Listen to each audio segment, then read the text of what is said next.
Okay, well, by my watch, it's 2 o'clock, but I'm just looking at the participants. We've got people still just coming in. Yeah, there we go. So we'll maybe just give it another minute before we officially start. I'm going to turn my phone off. Mercifully, I don't have to ask you to all do that now because it's not a live public talk.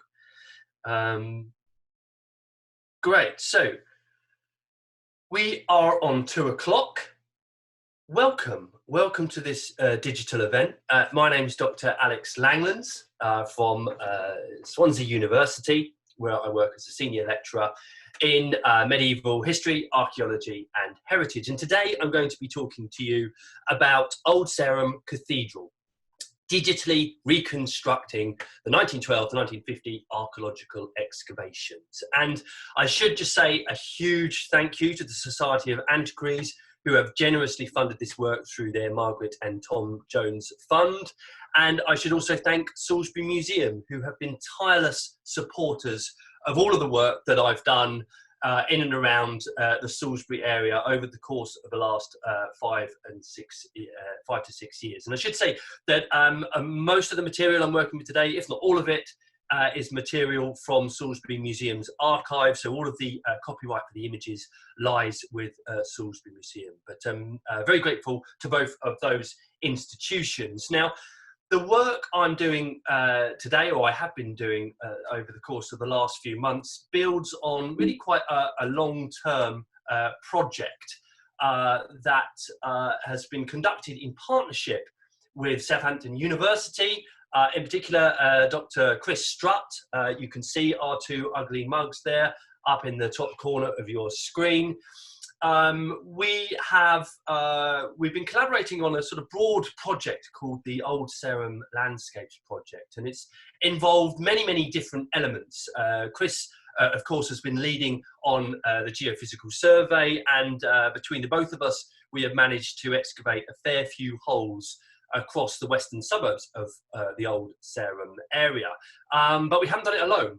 We've had huge amounts of support from colleagues, but also from members of the community. And there's just a few photographs here of some of the people that we've had involved.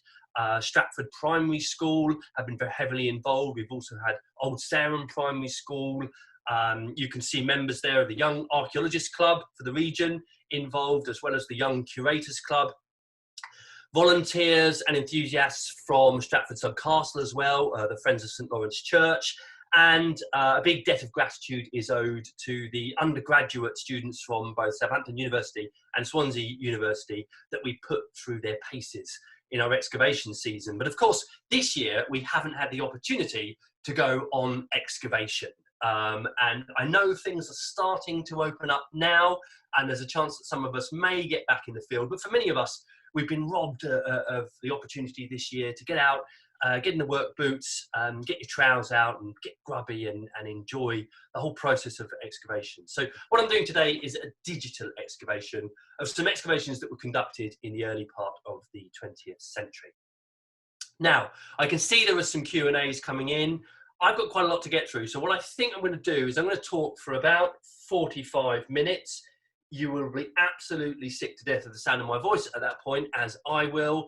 And then I'm going to open it up to questions and answers then, okay? So I think that's going to be the plan. I do just want to get a good shout out, though, for the site itself. Old Sarum site is now open for business. Like many heritage attractions, it's been locked down, but it is open for business. You do need to book your visit in advance. It is well worth a visit. It's a fantastic site. It's a huge open space.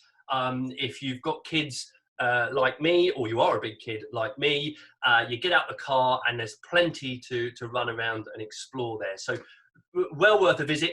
Also worth visiting the website as well. English Heritage's website on Old Sarum is incredibly detailed.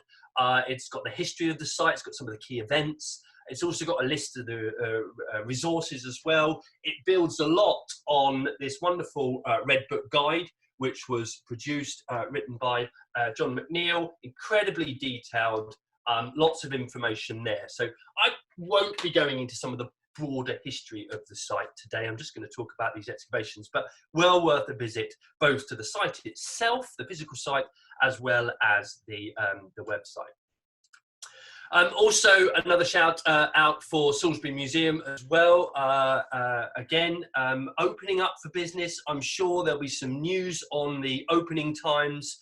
We're hoping it's going to be open soon.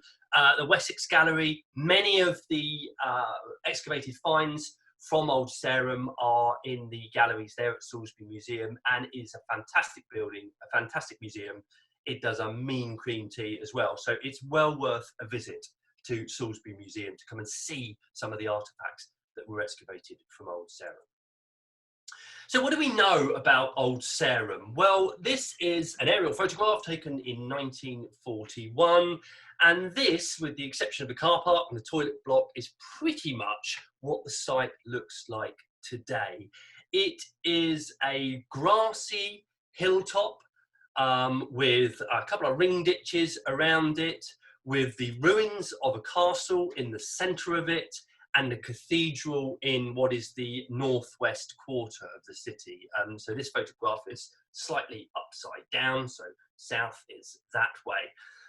And that's what effectively you will see today. I'll give you a very, very brief overview of the history of the site. I mean, almost certainly we think there is an Iron Age hill fort there, and perhaps something earlier.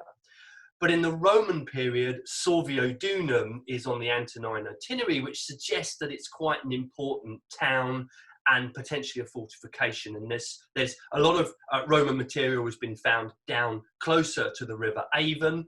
And there's also some Roman material that's been found on the hilltop itself. So it's obviously, there's something important going on in the Roman period. And also there are the best part of about 4 Roman roads that converge on the East Gate. So that's telling you something about its importance in that period. What's going on in the early medieval period, that is something of particular interest to me. I want to really know what's going on in the late Anglo-Saxon period. That's one of my own particular interests. But the story of the site really picks up in the Norman period, and it is almost immediately after the Battle of Hastings and William the Conqueror's success there that he picks Old Sarum, and he almost chooses this site to create a sort of centre of power in Norman power in southern England. And of course the first thing he does is, as what all good Normans do, is build a huge castle in the middle of this monument. There's a very symbolic location for his castle, right in the middle of this ring ditch. And not long after, in the 1070s, we see there's a council in London. The bishopric of Sherborne is moved to Salisbury, or to Sarum at the time. So King William is bringing church and state together in this monument, and I think there's no doubt about the fact that he's trying to create a sort of Norman power base here in the south of England. And there's one particular event which is quite well documented in 1086, where William gathers together. He invites everyone, or well, he doesn't quite invite them, it's a polite way of putting it. He sort of tells everyone to come down to Salisbury for a large assembly where they are to swear an oath of allegiance. It's known as the Oath of Sarum, where all of the landowners, major landowners in the country, which pretty much by now are all Norman, 95% of them all Norman, are down here to swear allegiance to King William. And 1086, that date could be significant. We certainly Doomsday survey has been conducted by then. This may be part of the same process of really stamping his authority on the newly conquered Kingdom of England. And Salisbury, Old Sarum, is really at the centre of what King William's trying to do. But what happens to the site? Well, in short, by about 1180, things are already sort of over for Old Sarum, because this, as a barren and windswept hilltop, is clearly not the ideal place to build a cathedral with a growing community and growing interests. And it's also a time in English history when church and state are at each other's throats, and it really isn't the right place to have a nice peaceful church next to a garrison. And we know from the historical records that there's friction between these two great institutions. So in the 1180s, the church petitions the Pope and asks if they can move their cathedral down into the river valley to what becomes the present site of Salisbury Cathedral, which they do in around 1200 to 1220. And from then on, really, this site, sort of things go downhill for it. And it suffers various periods of demolition, where licenses are given to demolish all the buildings and reuse the stone in the new city of Sarum. And it becomes what it is today, what we see today. Now, recognising its importance in the late 19th and early 20th century, members of the Society of Antiquaries set about a campaign of excavation running from 1909 through to 1915. But what we have of those excavations is very scanty in terms of evidence. Much of it has been lost. As I'm sure you understand, events of 1914 and the outbreak of war brought to an end the excavations, which had been planned to run for a decade, having started in 1909, brought to an end the excavations.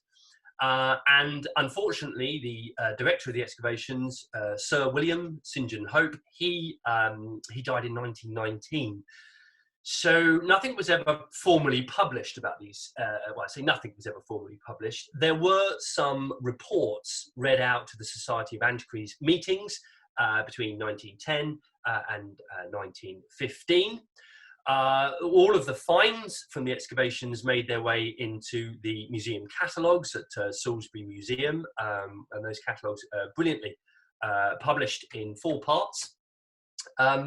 And the site surveyor, Duncan Hector Montgomery, and photographer, bequeathed his drawings, his draftsmanship and some of his plans, and his photographic album to Salisbury Museum as well. So we've got a handful of sources of evidence with which to reconstruct the excavations, but nothing like a formal excavation report survives, and detailed field records survive of these excavations. So there's an enormous amount that we don't know about these excavations. So I wanted to embark on trying to reconstruct these excavations by going through Hawley's diaries, Lieutenant Colonel William Hawley's diaries. Now, another big thank you to QGIS. This is a software package. It's a geographic information system which is designed, built, and modified and constantly updated by what are in essence a team of volunteers. And this is a software that I've used for quite a long time.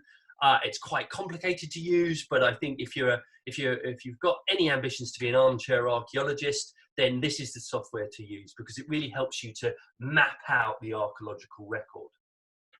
And there's a line that one of my heroes, actually, OGS Crawford, the great field archaeologist who worked for the Ordnance Survey, there's a line that he says in his book, Fieldwork and Archaeology, where he says that objects can be so marshalled in space as to yield new information.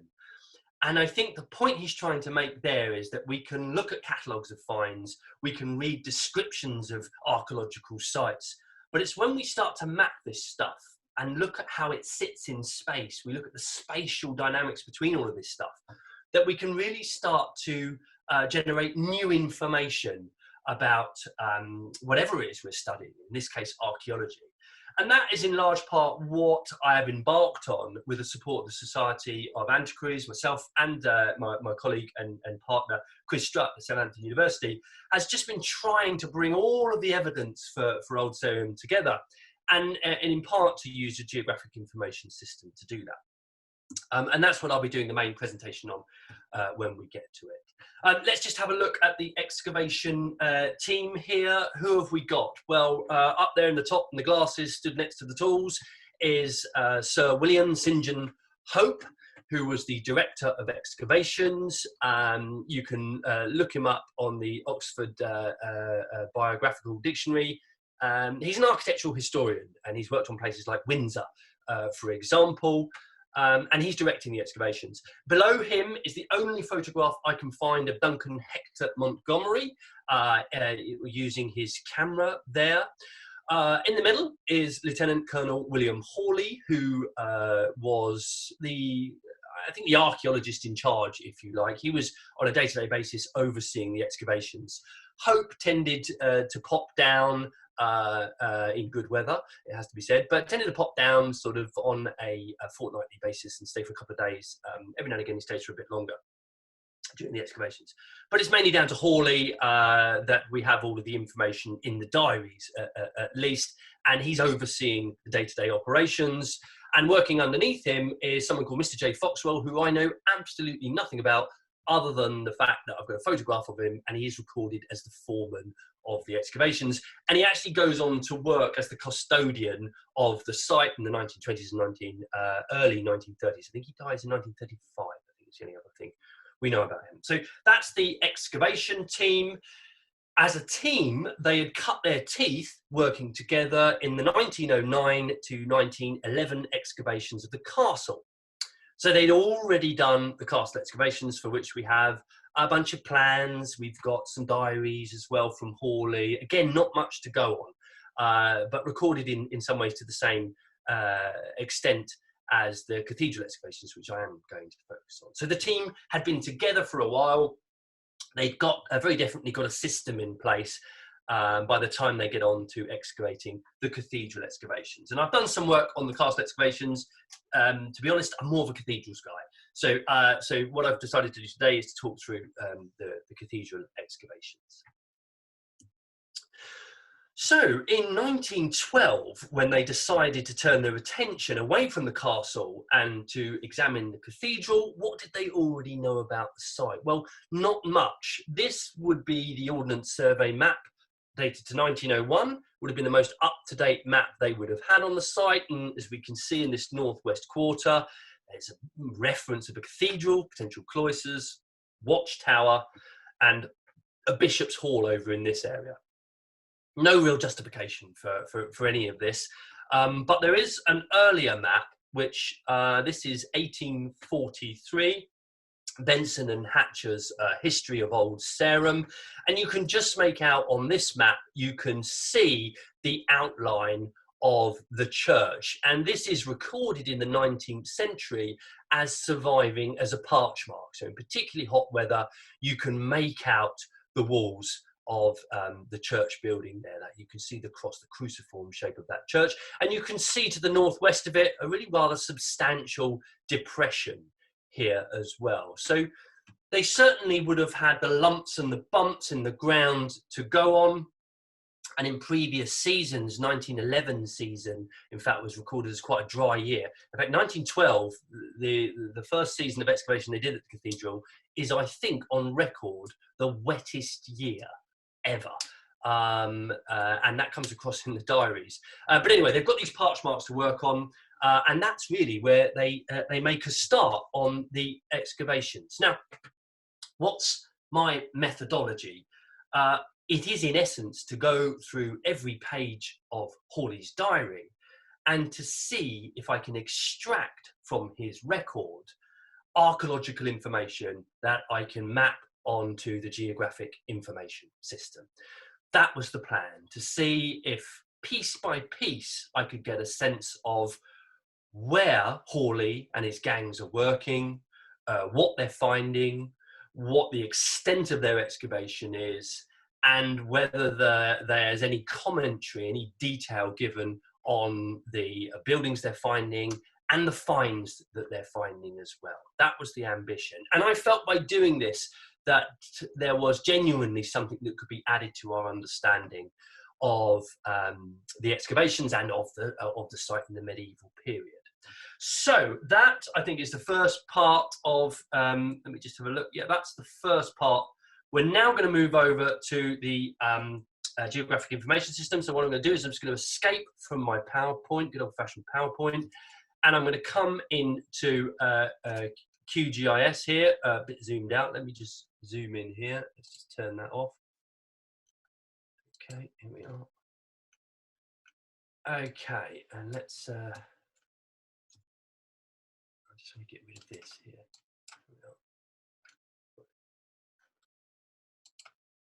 Okay, all right, I just want to close that. hopefully that will close all. There we are. Hopefully that will close there. Oh, and here we go, the dreaded rainbow.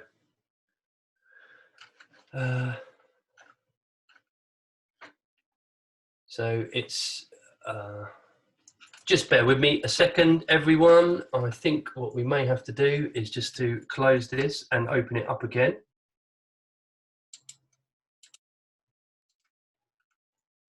Okay, right.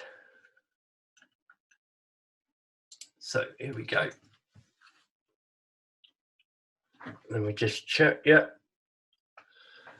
So we're just going to open QGIS again. And this happens not very often, but it can tend to happen at precisely the point you're talking to about 100 people about your excavation. So here we go. We'll just wait for QGIS to open up. And I don't know if anyone's familiar with the software. It's something I teach actually at university. And I think once you get your head around it, it's a really rather wonderful way of engaging with archaeological evidence, because what you can start to do is to map that archaeological evidence. Here, let me just turn this on here. You can map that archaeological evidence, move you back up there, and get a better understanding of how it relates to all sorts of other types of phenomena. So here we are. Where is Salisbury? Where is Old Sarum? Okay, let's just zoom in here. Salisbury in the south of England, down here. This is the present day city of Salisbury, and you can see the River Bourne here, the River Avon, the River Wylye and the River Nadder, all flowing into what I call the Salisbury Basin, where you've got a perfect gravel terrace upon which to build your cathedral city. Okay, so it's the ideal place for a medieval city in a way that Old Sarum probably wasn't. There's Old Sarum about a mile to the north. Okay, and if I just turn on here the Google satellite, okay, you'll see you can make out here, I don't know if you can see there, the Roman road coming in from Andover, ultimately from Silchester and Londinium beyond it. We've got the Roman road coming from the east here, from Winchester. There's another Roman road that heads down here, down to Dorchester. And if I just skirt across into Groveley Wood, you'll see the remnants of the Roman road here coming all the way across, coming into Old Sarum. So definitely in the Roman period, it is the centre, it is a communications hub almost certainly, and a very central place in this part of southern England. So this is largely what you will see today at Old Sarum. I'll just quickly draw attention. One of the things you can see in the satellite images here is a little excavation going on there. I'm doing some excavation there.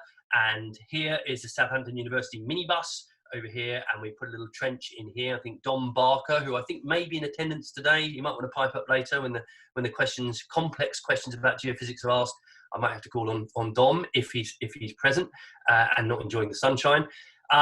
So there are excavations in the western suburb, and that's some of the work that we've been doing, just trying to work out what's going on in the west, to the west of Old Sarum. But let's get back up to Old Sarum itself, and let's look at what's going on around the cathedral complex.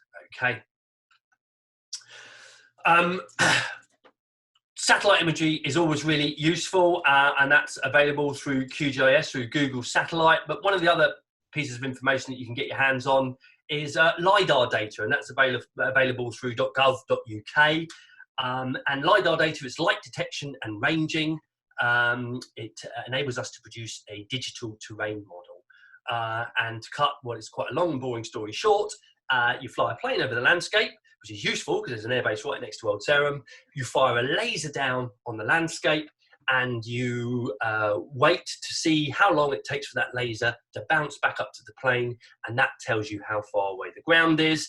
And if you take readings at every 50 centimetres, which is what this model is based on, you get a really quite fine-grained model of the landscape. So it's incredibly useful. Archaeologists all over the world now making use of LiDAR data.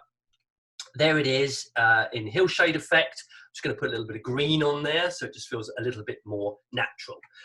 So getting hold of your LiDAR data is always quite an important thing to do with any digital mapping project. One of the great things you can do with geographic information systems, though, is you can also geo-reference any other plans or aerial photographs or data that you have that may relate to the mapping of the site. And this georeferencing tool is actually incredibly useful. So, for example, I've got an aerial photograph here which was taken in 1914, and what I've managed to do here with that aerial photograph is I've managed to map it, georeference it to the LiDAR model, and that's really unique. You can already see how useful that is to understanding exactly where they were excavating in 1914. And I'm told this is 1914 because it's what's written in Montgomery's album. My suspicion is this might be 1915 because of what's being excavated here. But nonetheless, it's really useful for giving us a sense of where they were digging in the years 1914, 1915. One of the other things you can put on here are some of the plans that were drawn in the aftermath of the excavations by Montgomery. So there we've got a plan of the cathedral church. I've got it transparent at the moment. So if I just, transparent. So if I just take the transparency off, you'll see that's a photograph I took of the plan.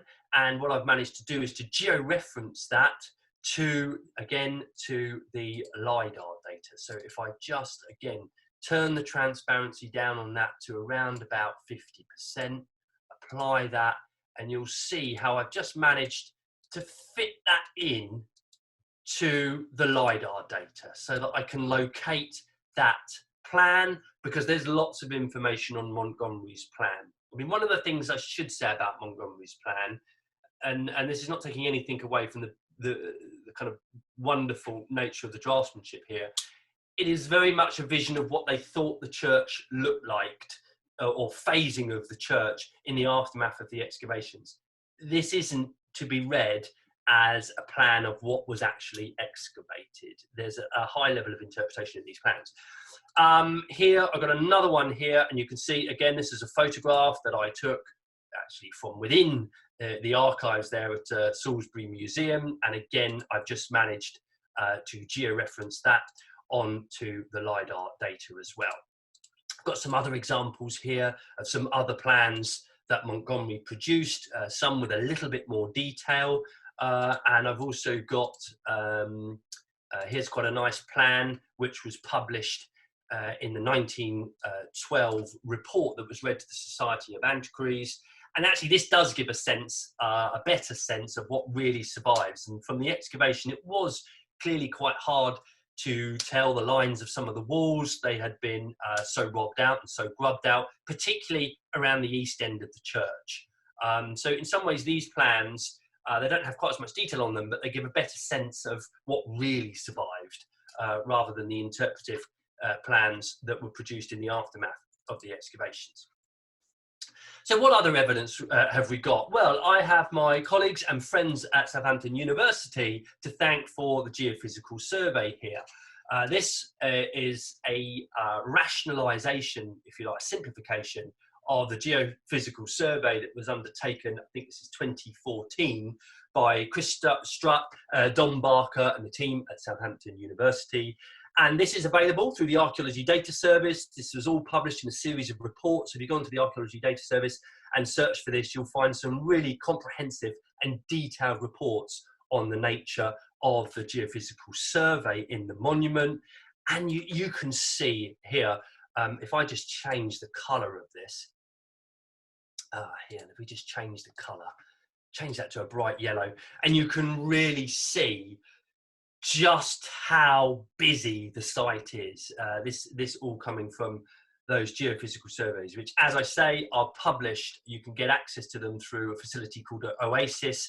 Actually, probably easier to access them through the Archaeology Data Service. And if you haven't checked out that resource yet, please do, because it is an amazing resource. So we've got the geophysics as well. But let's get on to these diaries, okay, because that's what I'm really interested in. And what I did with each diary entry is I tried to put an area of excavation on the on the map here, to try and map exactly where Hawley was digging on particular days and what they were finding. And that wasn't easy. Oftentimes it was guesswork. I'll just turn that one on. No, not that one. Turn this one on here. This is a map of all of the excavated areas in the season 1912 through to 1915. Some of these areas of excavation, I am much more confident about than others. Where we've got significant overlap between a day's work are areas where the team maybe spent a bit longer, either digging down or trying to work out what was going on. Very often there is a reference to something being excavated, and Hawley simply doesn't refer to where it's being excavated.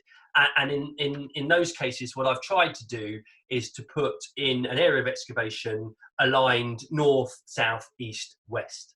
And in this case, for example here, if we just ask what that is, let's just turn it down.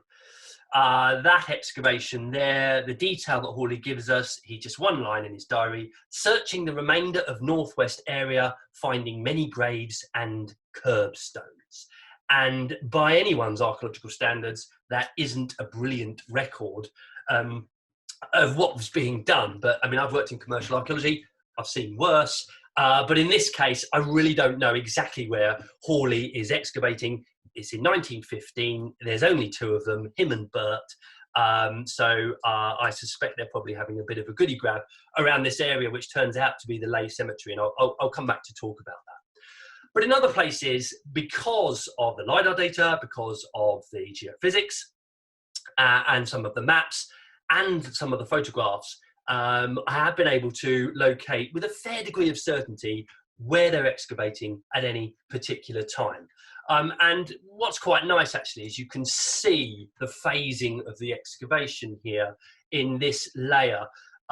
So it's a purple layer where the lightest colour purple is the very earliest excavations, 1912, May in 1912, and the darkest colour purple, so there's a colour ramp running through 1912, 13, 14, into 1915. The darkest purple brings us into October in 1915. So we get a sense of where they start out. They very definitely start out around the cathedral, trying to work out the walls of the cathedral, and then embark on examining the area to the south as well as to the west.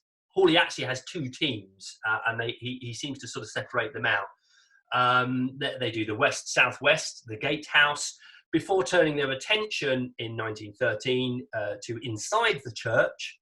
1914 and 15 sees them excavate the complex of buildings to the north and some of the other features here.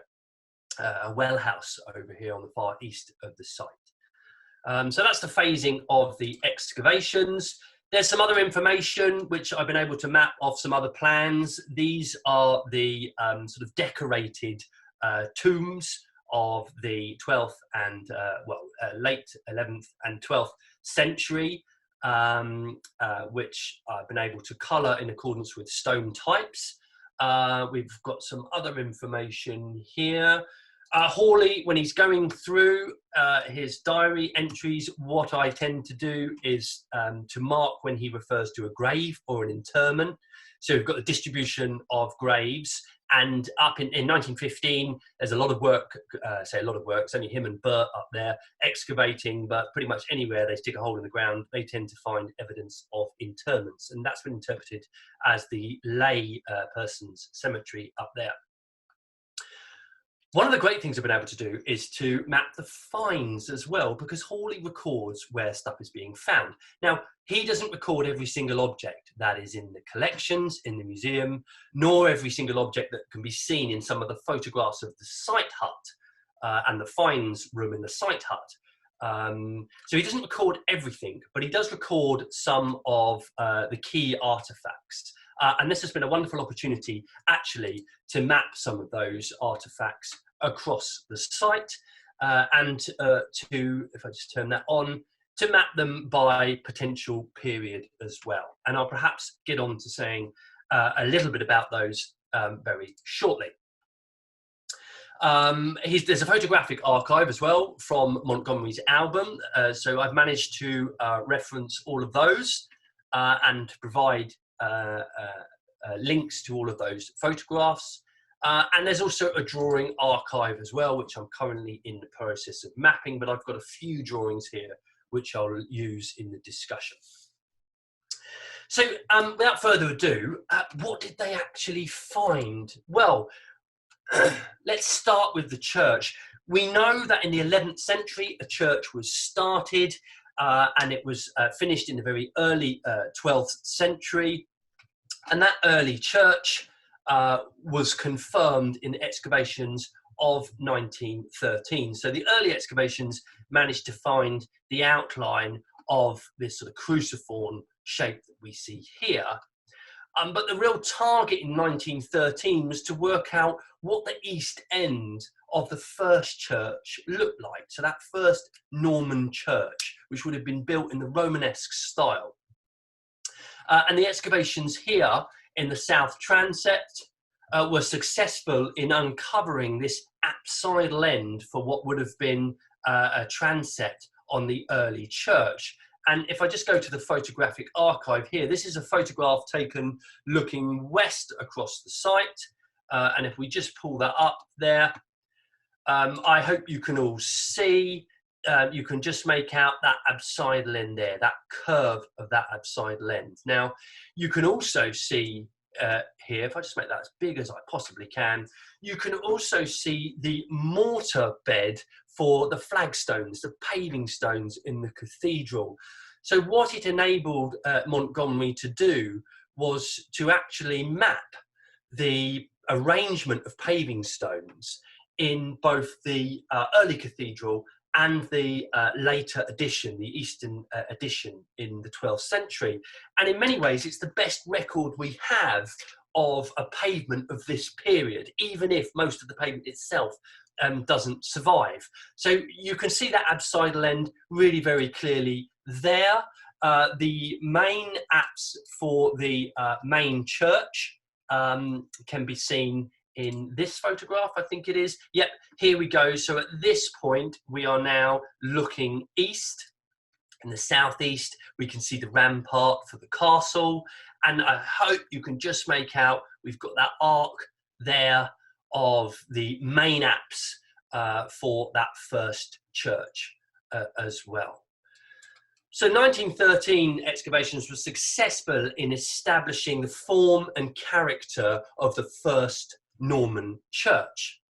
But as we move into the east end of the church, things aren't so clear. I mean, the first thing to say is that the east end is slightly higher than the west end. There's a rise across the site from west to east. And very naturally in churches as well, you tend to rise up as you get closer to the high altar. It may be that much of the east end doesn't survive because we know in the 19th century that the site was under the plough, and clearly we can see in some of the photographs there's clearly quite a deep plough soil. There's obviously quite a lot of ploughing going on there and livestock being kept in there. So it's probably weathered a lot more than the western half of the site. But also there's clear evidence of something going on in the 16th and 17th centuries. And I don't think we've ever really properly got a handle on what that is. We know when the cathedral's dismantled that there is a chapel of St. Mary left up there. It's not entirely clear exactly where, but it's probably around this east end. But there is a lot of activity dating to the late medieval and post-medieval period, and that's supported it's supported essentially through finds dating to that period, but also some alterations to some of the fabric around that area. So big research questions there about what happened to the site in the late medieval and post-medieval period, especially around the east end. Let's hop down the west end very quickly. The nave was due to have been rebuilt in the later 12th century, but it kind of never happened. And as a consequence, we have there the nave's very earliest part of the Norman church. Again, paving slabs survive, enabling us to reconstruct parts of the floor of the nave. And on the west end, there is a later addition, perhaps late 12th century addition of two towers. And that is evidenced through really rather massive foundations being constructed at the west end.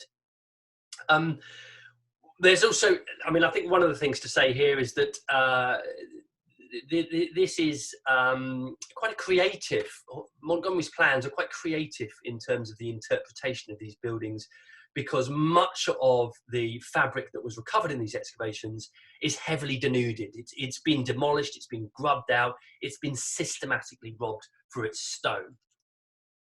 What's going on to the south? Well, we've got these big diagonal trial trenches, which Hawley commissions to investigate the south area of the church. And it's always really rather wonderful when your geophysical evidence aligns with what we know that's going on in the historic period, because what they picked up in the geophysics is a series of lines running from the church. Now, the question is do these lines in the geophysics represent the cuttings for these trial trenches, or are the geophysics here picking up the bulks that were left in rather than the backfilled trenches? That's a question from my colleagues at University of Southampton. But down in the southeast corner, one of the things that was quite interesting down here was a well that was found here. This circular feature here was a well. And if I just click on the excavations here, we'll see, what have we got here? Well followed down on outside to hard ground, it says here, I'm just reading from Hawley's diary, level with the breach through the stenning. And if I look at this photograph here, okay, let's just pull that up. You will see a number of things. I mean, I think the first thing you'll see, I mean, perhaps if I can open it here, the first things you'll see, to one's horror, is that Montgomery, who's taking this photograph, has clearly got his either his daughter or perhaps his niece or perhaps even his granddaughter, I don't know, to act as a human scale. Obviously a flagrant attitude towards health and safety. And what's even more surprising is that it is at this point that 1912, one of the wettest years, the wettest year on record, Hawley does record the collapse of some sections in and around this area. So a lucky young girl there. But what you can see in the foreground here is the staining, the stoning, if you like, of the well, and a clear breach into the staining of that well. And you can just make out here a piece of wall fragment, which was the precinct wall for the cathedral enclosure. And that's been breached as well. So if I just come back onto GIS, let's just close that. What we do have is one of the very, very rare sections that survive that Montgomery produced is a section here. There's that well feature. There's the breach through the well. There's the floor. There's where that little girl was stood for human scale. And there's a clear tunnel making its way from the city ditch, or not the city ditch, rather, the castle ditch, up to a break or a breach in the well to get hold of water. And I think this is a wonderful insight into the problems of water management on this site. Now, we don't know if that breach took place in the 12th century, the 13th century. It could have taken place in the 14th century when the castle wells are running dry. But I think it is a window into the issues of access to water, which ultimately blighted the cathedral's presence and the community's presence there on top of the hill. Okay, let's go over to the gatehouse. Let's have a quick look there. How am I doing for time? Pretty good. The gatehouse, I think we'll just have a quick look at the photograph there. The gatehouse is quite interesting in the sense that often when we think of medieval gatehouses, we think of these huge, tall, impressive structures. And let's face it, the gate is the point at which you really announce your power and prestige. And what we find in these excavations is really quite an ephemeral structure. It appears to have been blocked up at a later date. This blocking here, it's pretty narrow blocking. It's not a very substantial wall. The plaster along what is quite a rough and coarse wall runs behind that blocking. And in fact, Hawley records on this side of the cutting, the north side of the cutting, he records plaster up against the chalk bedrock. So the cutting is made for the gateway, and then it's plastered up against the chalk bedrock. So it's all very ephemeral. And when you think about a cathedral which was talked about, certainly by William of Malmesbury, a chronicler at the time, talks about it being one of the finest cathedrals in England. Clearly, not a lot of money was being spent on the gatehouse. So there's a little sort of window into what's going on the site.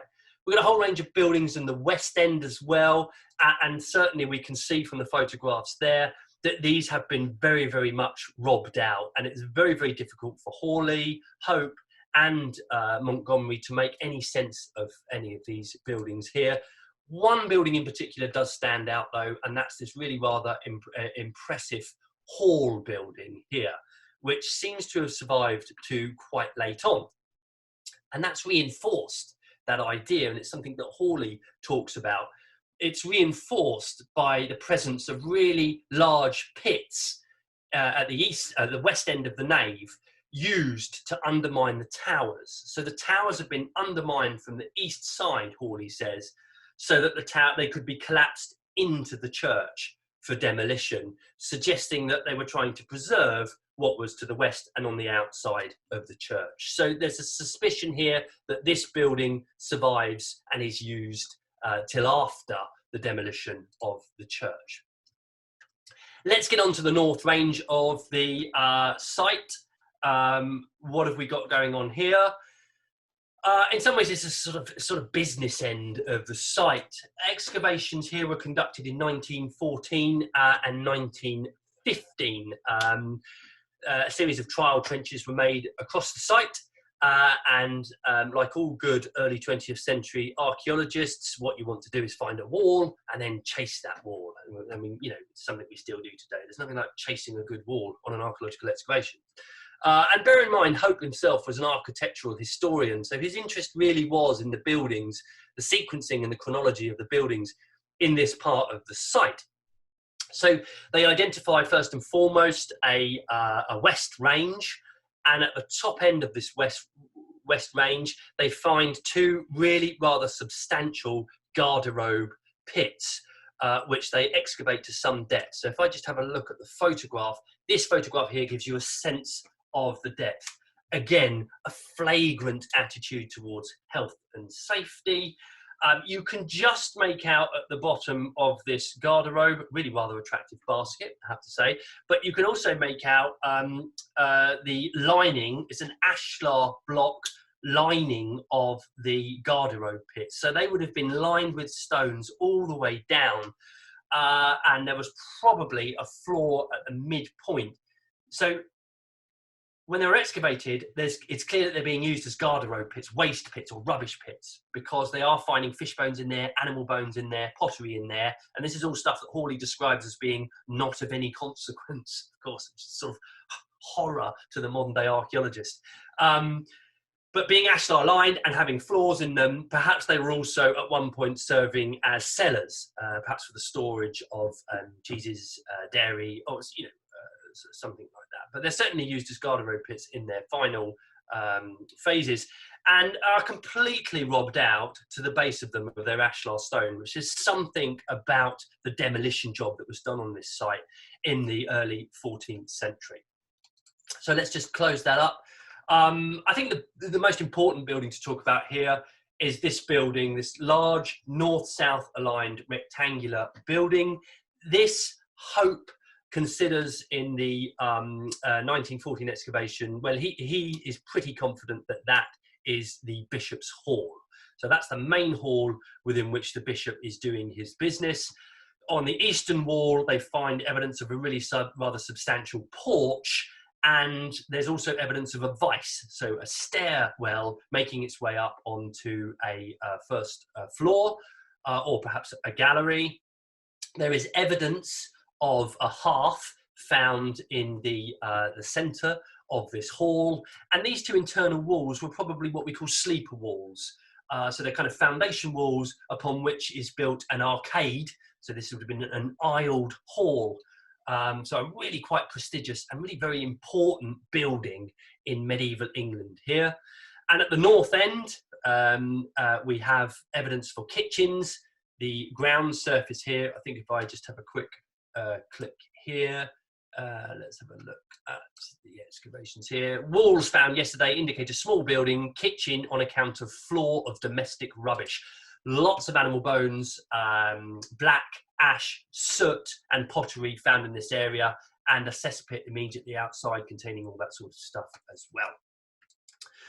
What else have we got here? Well, this well house is a really intriguing feature. And what you can see quite clearly is this is an area of the site where we do have stratigraphic relationships.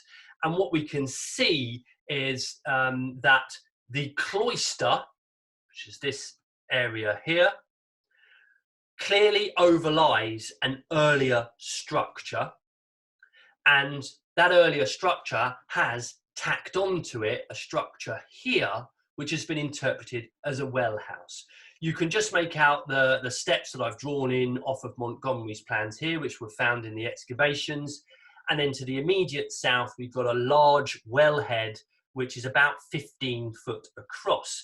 And it may be that this area here, which was considerably deep, and actually it was very deep, and Hawley left Burt to excavate this on his own, whilst Hawley, in his diary, goes up to Greatley and with Hayward Sumner uncovers a wonderful Roman pavement. And then Hawley returns conveniently to find the whole thing excavated. And it's very deep. It may very well be the pit for a wheel to a sort of treadmill to carry water out of that well. But there's clear evidence here, sort of stratigraphic relationship that's going on. So there's an overview of the excavations themselves. I feel it's incumbent on me to just have a look at some of the finds as well. So I've just picked out a few of, I think, what are some of the more interesting finds. There isn't a lot of masonry, carved and diagnostic masonry in situ. Much of it was robbed out, was grubbed out, and was in a really quite a terrible state. So if I just click on this, this just gives you an example of what was being recovered at the site hut. You know, there's evidence here for door jambs, for pillars, for archways. We've got dogtooth moulding, chevron moulding. There's a boss here, which it may very well have been reused, this boss, because it's been chiseled away. Here's a corbel that some of you may be more familiar with, a little corbel or a bracket. Classic decoration from the 12th century, this sort of beaked creature that's got some kind of column in its beak. So lots and lots of these bits of stone being found all over the site. And because Hawley describes it in his diary, it has enabled me to take some of those fragments which have been recorded in the catalogue, which we can see in the photographs of the site hut, and place them around the site with, I think, the hope that at some point we may be able to reconstruct elements of the original churches there. There are some lovely metalwork finds as well. Here we have, these are not to scale, I should say. Here we have some small bronze tweezers found in a batch, Hawley tells us. 2 with curious flat ends with sliding rings to keep jaws closed. Out here, at the very top of this midden pit, we have a pair of dice made from bone as well. So that's quite interesting to find those in what looks to be a midden pit that's associated with that building that seems to continue on after the demolition of the church. So that's quite interesting. What else have we got here? Okay, let's have a look here. Probably some more carved stone. Lots and lots of carved stone. Although I think if I go up to the north here, This is arguably why I think Hawley and his buddies were hacking down through all of that wonderful environmental evidence that we could use to reconstruct diet, hacking down through all of that in order to get to the wonderful, beautiful little gold ring that lay at the bottom of this cesspit. So there we go. That has been the project. I'll just turn that off. He said, I'll turn it off. Digitally reconstructing these excavations has been incredibly informative, and I think it has generated new understandings of the site. I'm going to communicate those, I think, through a Q&A. I think that's the best way to answer people's questions about some of the things that I've found. But almost certainly it's been an endeavour that's been well worth the time spending on it. What I am going to do, just briefly, is I'm going to go back to my PowerPoint. So I'm just going to go back to, where did we go? Let's go view slideshow. I'm just going to go back to my PowerPoint here and just race through, because I do just want to return to one particular thing, and that is, of course, the plight of all of our heritage sites. They have been shut down, locked down, incapable of earning revenue. They need us now more than they've ever needed us before. So please do book your visits, plan your visits, get out there. Old Sarum is well worth a visit, as is Salisbury Museum, where you can see the finds as well. Combine the cathedral and you've got at least 2 days of stuff to be doing down in the Salisbury region. So I'm going to move on to a Q&A now. I'm going to try and manage that myself. But the one thing I do want to say is please support the Council for British Archaeology and the fantastic work it does.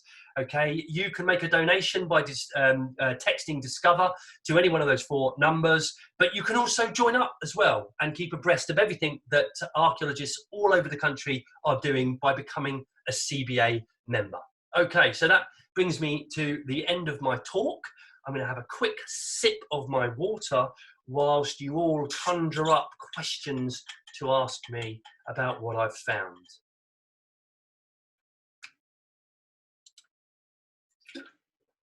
So there we are. I've stopped my share. All right, we've already got some questions that have come up here. Afternoon from Cumbria. How could we access QGIS potential courses? Looks complex, but super fascinating. And this is a question that's come from Holly Cheeseman. Go to the QGIS website and download the software. And make sure you can get it to run on your PC. You can download it for Mac or MS-DOS. There is a tutorial. There is a comprehensive tutorial, and I recommend going through it. The tutorial is currently about an area in just outside Cape Town, I think, in South Africa. So you download all the data, and what you work through that tutorial and just look through all of the data.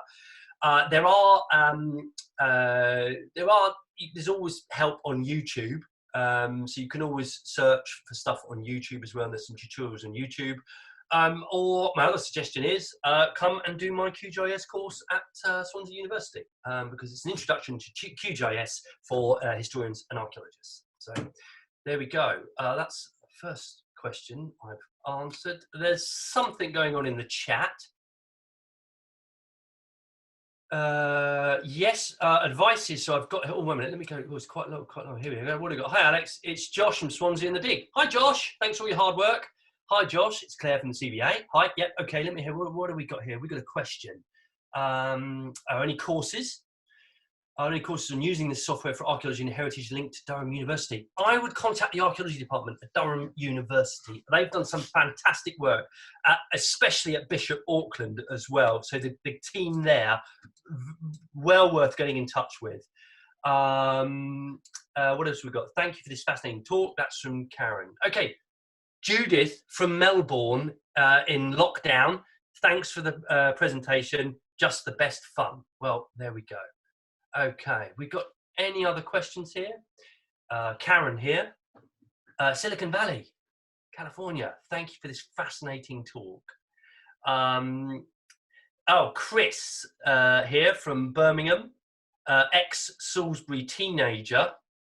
with a dot, dot, dot, which suggests he's going to ping a tricky question to me, maybe. Oh, here we are. Let me just keep this going. Alex, it's Yes. Claire. Hi, just to say, I don't know if you spotted, but Judith had a question for you as well. Did she? Sorry. Oh, sorry, Judith from Mel. What do we get? About, are you going to virtually reconstruct some of the buildings? I would love to. Sorry, Judith, I missed that there. I would love to. I would think one of the first things to do really though has to be to georeference everything and to try and get all of the evidence we have locked into space so we know where it is. And actually, I think it's a relatively safe assumption that when we find a piece of decorated stone, finely carved stone, on the ground, it hasn't come far from where it was taken from the roof, and we might, or from the building, and we might even be able to make, there are certain piles of decorated stone in places, so we may have a place where it's being collected up. So yes, we've got the footprints of the buildings, we've got some of the decoration, and of course we can work with existing structures that we know. For example, Bishop Roger, who built the East End, his work at Sherborne, devises at Malmesbury. We can look at his style and make, I think, what are probably quite safe inferences, but I'm not an architectural historian, so at some point there's a potential partnership down the line. So I hope that answers Judith's question. Claire, many thanks for keeping eyes on the questions. Jamie Wright, what depth of build-up was there to chalk natural, and was the build-up Norman? Okay, Jamie, this is a question that is absolutely on the money, and I'm not going to risk going back to the QGIS here to try and communicate this. But one of the things I don't think Hawley is aware of, neither him nor Hope or Montgomery are aware of at the beginning, is just how much that hill has been made up and levelled to support the construction of the cathedral. Now, it's no surprise that in the early 12th century, late 11th, early 12th century, there are problems with this cathedral, and it's struck by lightning, they say, but almost certainly that's a way of saying, oh, it wasn't very well built. But actually, it's probably because you've got a lot of slumping in that hill. And the north wall of the nave has a different angle to it, Hawley records, which may suggest there's a bit of slumping.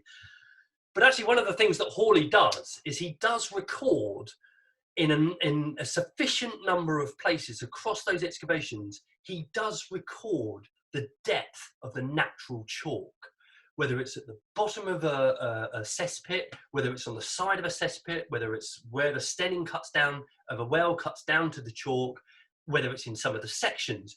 We can also see it in some of the photographs, and Montgomery does do one profile, published profile that is, through the monument as well. So the actual build-up of deposits is something that I think has been really useful for me to look at. And one of the things I didn't do in my tour is I didn't allude to where they were finding pre-Norman deposits. So where the Roman stuff's coming out, where the Iron Age stuff's coming out, where the early medieval stuff's coming out, all appears to be on a contour across the site. And upwards of that contour, you've got Norman makeup. And then down from that contour, you've got Norman makeup as well. So I think very definitely we can make a much more informed, or have a much more informed understanding of the depths of deposits. And as you say, where the natural chalk was and where the build-up was in the Norman period. And I think there's evidence for two phases of build-up as well. But that's all to come in the formal publication. Okay, let's move on to Rob. A lot of questions here, so I'll try and get through them as quickly as possible. Any plans to tackle the castle as a follow-up? I've already done some work on the castle. It's very much the same. There's a little bit more detail in some places. Almost certainly Hawley's streamlining his entries in his diary by the time we get to the cathedral. So yes, that is on the cards to do. Something I'd very much like to do actually in partnership with English Heritage. Jan from Kenilworth, thank you for a fascinating presentation. Thank you very much, Jan. Thank you very much for coming along. Do we know anything about who lived at Old Sarum after the 1220s and what economic function it had after the 1220s? At the moment, we have a range of historical source materials which have been used to say something about what's going on at Old Sarum after the move of the cathedral. And that almost certainly is a really important research question. It's been an important research question on my mind for quite some time. And in fact, actually, we set a PhD up at Swansea University to address some of the historical evidence that we have, not just for Old Sarum, but also for Salisbury City at this time. Because one of the best ways we can understand what's going on at Old Sarum is, of course, to compare what's happening at other places throughout the southwest. And very often the popular literature on Old Sarum talks about this sort of once thriving site, this once thriving city. But I think that is a key question that we have to ask, is how do we define thriving? What does it look like? And really, it is the archaeological evidence used in relation with the historical source material that is going to help us to address that issue of what life was like. And I think the jury is out on whether it's thriving or not. We can only really ascertain that by comparing it to other sites and the archaeological and historical evidence from other sites before we can conclusively say that it A, thrived in the 12th century and wasn't just the pet project of Bishop Roger and the Norman kings, and B, whether it thrived in the aftermath of the move of the cathedral. So there are so many research questions that we need to ask about the site. Dominic Benford here. It sounds like the cathedral was still being expanded within a century of its demolishment. What can we learn about the changing intent of the use of the site from the archaeological evidence? That's a really good question. It is incumbent on medieval archaeologists to always separate out the historical source material from the archaeology and address the archaeology separately from the historical source material, and then at a later phase bring the two sources of evidence together so that we can use them to test each other. There's no doubt about the fact that the Normans they're trying to make something happen at Old Sarum, and we've said whether it's a success or not remains to be established. Yes, the East End is, just in the question here, the East End is extended very, very shortly after the first cathedral was built. So it's a very quick turnaround here in terms of the new phase. But actually, when we think about this cathedral being started in the 1070s, and really the writing being on the wall in the 1180s, that's a very, very short period within which to both build, complete, and live in a cathedral. So does it ever really get off the ground? What do we learn about the changing intent of the use of the site is, I think, that it works really well as a site for power, for projecting power, and for trying to retain power. But when that power slips from those Norman kings, slips away from Matilda to Stephen, the anarchy, slips away, that power slips away from Roger, the Bishop of Salisbury, in quite a monumental way. When that power slips away from Old Sarum, how can it hang on? It can't, because actually it's always better to be doing business down by the river, close to the mills, for fulling, for water, more fertile land, better communications down there. So the writing's on the wall when Old Sarum loses its administrative and political power. Mary Harris from Romsey. Hello, Mary. I know you well. The well house. It seems to predate the cloisters. Is it likely to be associated with the earliest building of the castle? The earliest building of the church, I think, because there are wells in the castle. The well that's tacked onto that early building as well is there's a sort of three phases going on there. I won't get QGIS up, but actually quite a long time ago, back in the 1990s, early 1990s, Professor John Blair from Oxford identified the fact that actually the west range of the Bishop's Palace and the south and that well house are on a similar alignment and may represent this one in the same phase of building. So it definitely predates the cloister, which we think is one of the latest things that was added to the site. Holly, I'm currently studying at home archaeology and history, so I'm no expert at all. Fine, we all start somewhere, and I should say, as someone once said to me, an X is a has-been, a spurt is a drip under pressure. So you don't really want necessarily to be an expert. And I'm certainly not an expert on all this. It's really interesting. I'm trying to engage in all my lectures I can. QGIS course at Swansea sounds interesting for the future. I'm in Bristol, so not too far. Good, keep me in mind. Okay, Malcolm loves visiting the castle. Good. What thoughts do you have about the early 11th century activity on the site? Well, probably a bit too much to go into right at the moment. I published a paper in 2014, Wiltshire Archaeological and Natural History magazine, which sets out the evidence, I think, for something quite substantial there in the early 11th century. Ethelred the Unready gets a lot of bad press, but for someone who was apparently unready, seemed capable of generating vast amounts of cash to pay off the Scandinavians. And he's doing this because he's probably across how to generate funds. And almost certainly old Sarum, a mint, so it's minting coins in the early 11th century. It's referred to in the 10th century as having a burr thane, which is a very, very important office. It's a sort of equivalent of a chamberlain. So it's really the sort of king's inner group. It's a burr thane. There's a thane responsible for that burr. There are coins being found on site. There is evidence of early pottery. We're finding evidence of 11th century into 12th century pottery. So I think something important is already there. And let's not forget Edward of Salisbury. He is the sheriff of Wiltshire in Domesday.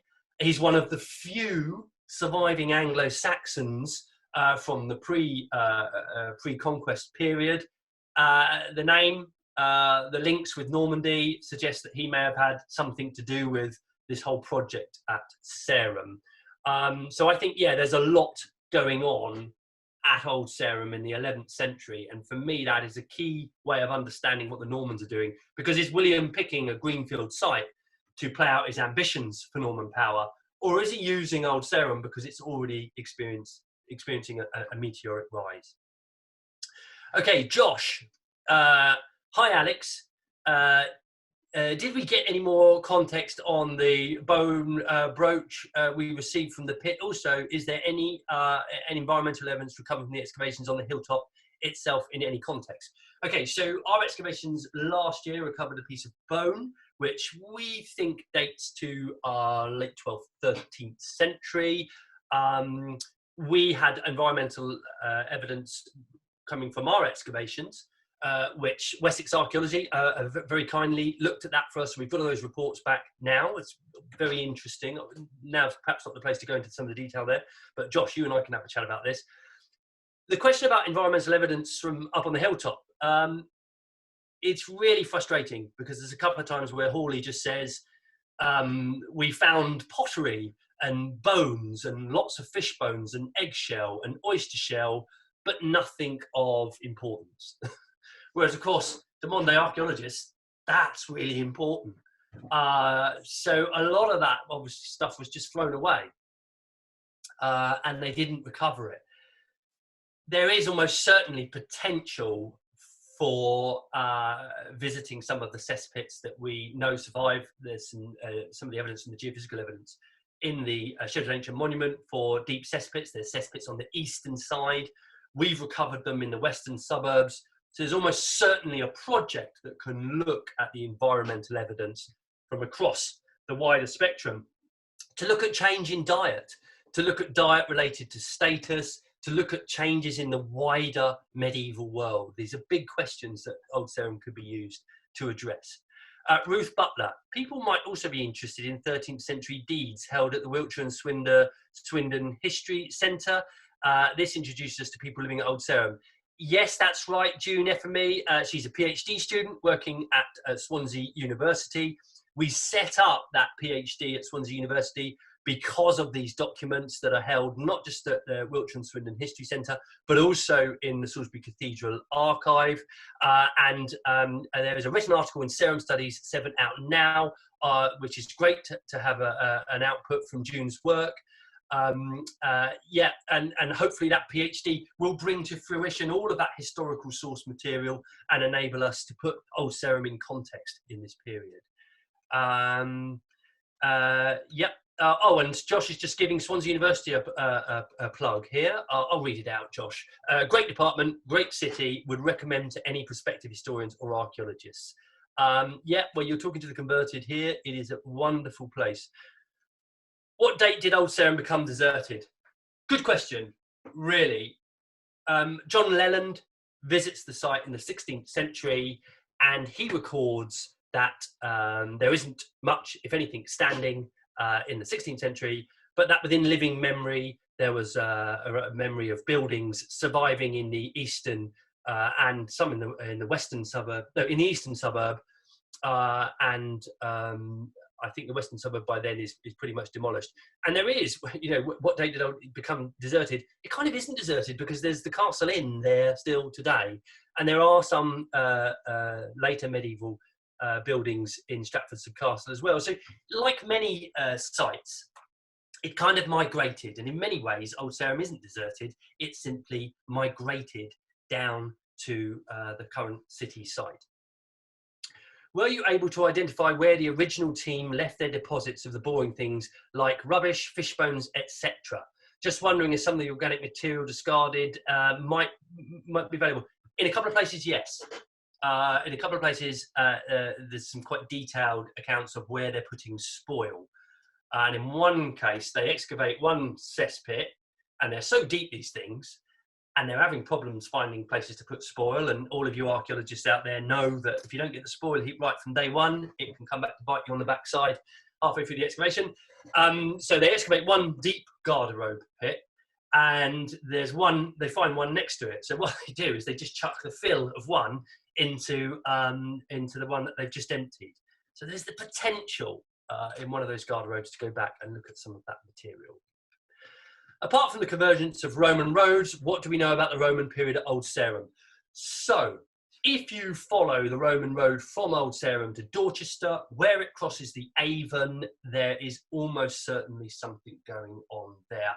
There's an article written by Alex Smith and Richard Henry in a recent volume of the Wiltshire Archaeological Natural History journal, which looks at some of the coin evidence.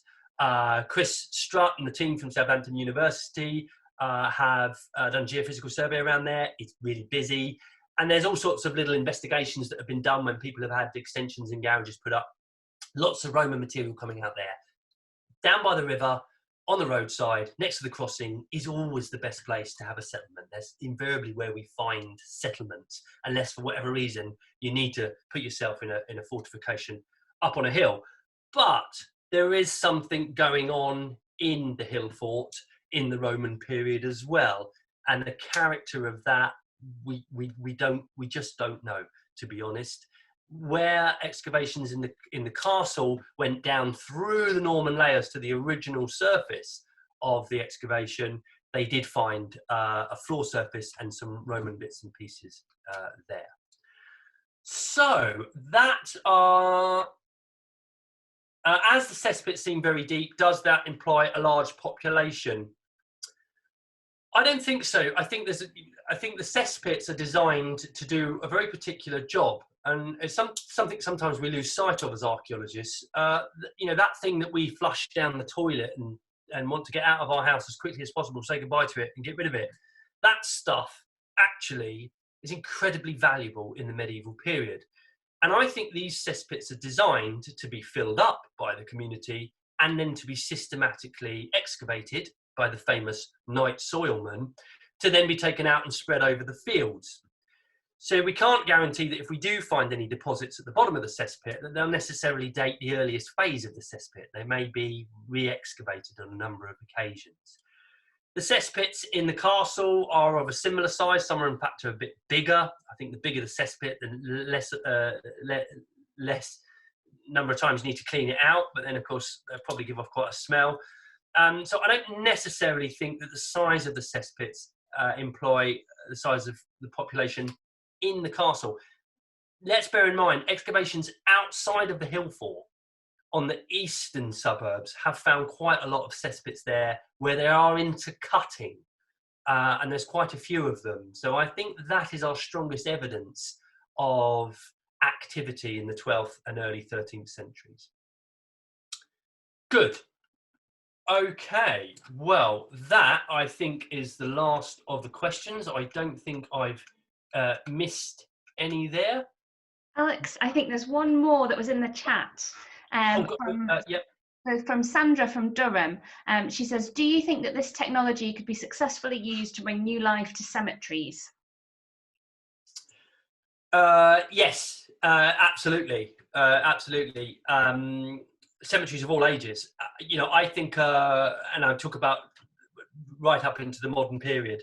Uh, I live in Wales. There's a lot of Methodist chapels with cemeteries. There's obviously a dwindling community in terms of people active in terms of faith, and as a consequence, a lot of these cemeteries and municipal cemeteries are struggling to find themselves maintained. And one of the best ways we can do that is to understand the resource. That's to survey it, to map it, to record all of the individual stones, to transcribe them, to do a condition survey, because these are monuments that will very, very quickly slip from living memory. And I think it is incumbent on us to find ways of recording these things. And of course, digital technologies now are moving so quickly that there almost certainly has to be a package out there, a project package, and I'm delighted to talk to anyone about this, which can set about understanding that resource, cemeteries, right up into the early 20th centuries. Because like I say, you lose 3 or 4 generations and you kind of forget, people forget. And we can't allow that to happen to these cemeteries. And they are a great way of connecting communities with each other and with their past. And with the people that lived and resided in that place. So yeah, I would advocate having a GIS buff on any cemetery project. And as I say, I think there is a need for them, pressing need. Claire, is that me done now? It is indeed, Alex. Thank you very, very much. That was absolutely fantastic. Really enjoyed it. And I'm sure, well, looking at the poll, everybody else did too. So yeah, it was really great of you to give it your time and support the festival and come and talk to us today. Great, and some good news my end. I've just had a text from my mum saying that my nephew, Edward James, has just been born this very minute. So it's time for me to go. Okay. Everyone, thanks ever so much for joining me. If anything was unclear or you want more information, please do contact me, a.j langlands@swansea.ac.uk. Okay, take care. Enjoy the rest of your day.